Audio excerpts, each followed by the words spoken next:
I think I'm just getting out the way of the mixtapes that I really wasn't feeling that much. You know what I mean? Up next, we got a dope producer, Harry Fraud, but Adrian Lau, if that's how you say it. And Harry Fraud with projections. Another mixtape with a dope ass cover. It got Cuz there blowing and looking at a projection. Y'all should already know what a projection is if you went to elementary school. But yeah, this mixtape was filled with some good production at times. No, great production at times. Fuck am I saying? Maybe for one track.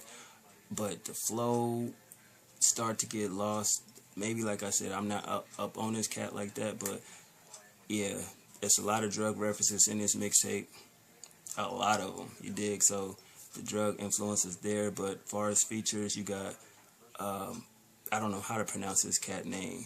Sidad or Cdad, Ciudad, Sidad, however you pronounce it. Daytona, Eddie B, Mayhem, Lauren, Smoke Dizza, Mr. Fab, Charlie Bars, and Riff Raff. And I will say, when I seen Riff Raff, I was like, oh, this shit is about to be horrible. But yeah, it is what it is. The intro, to me, it needs to be in a film, because most of this production has 80 sounds to it. Not 80 sounds like, 1980s. It just seems like some shit you would see in an 80s film as somebody driving, especially on the intro track, or like certain scenes where you got probably a person looking for somebody and this and that.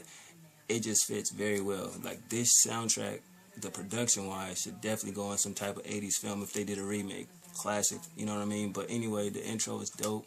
The sample was flawless. His flow was cool. His bars was on point. His lyrics, the hook, you know what I'm saying? It just had an 80s feel to it, man. I was like, wow, this is an incredible record. Moving on to number 2, which had a great excerpt in there, you know what I mean? A cool beat. The sample was nice and good. It wasn't overdone. I love that about samples. Don't want to overdo it. His flow was on point. His lyrics and bars, mesh well. The hook was cool. The whole record blends well. I will say that. Number 3, Currents.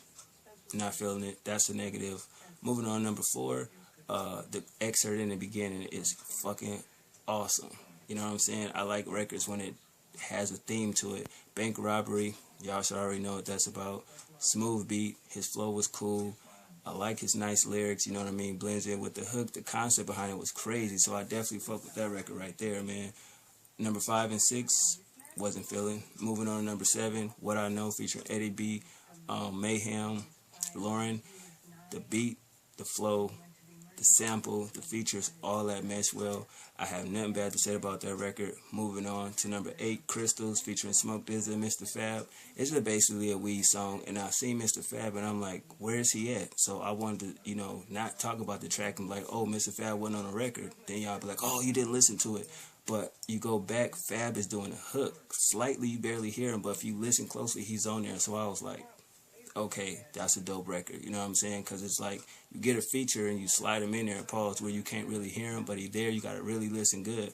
And I was listening to, on Dre beats, so you dig. I was like, wow, I had to really go back and listen to that shit.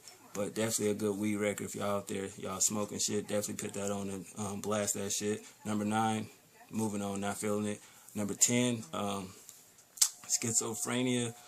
Yeah, man, I like the content. The whole content of the whole song. Dope beat. His flow was great. His lyrics was nice, on point. The hook was cool, man. I just like the whole meaning behind the song. Definitely dope. Stopwatch featuring Charlie Bars and Riff Raff. I like that song. The beat was cool. It was a nice beat. Charlie Bars was cool.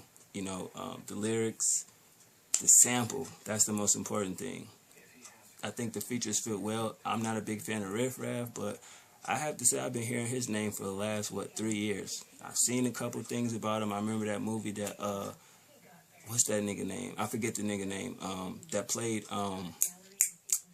the Green Goblin on Spider-Man. He portrayed a movie that was about him. The movie was on point. I actually liked that movie.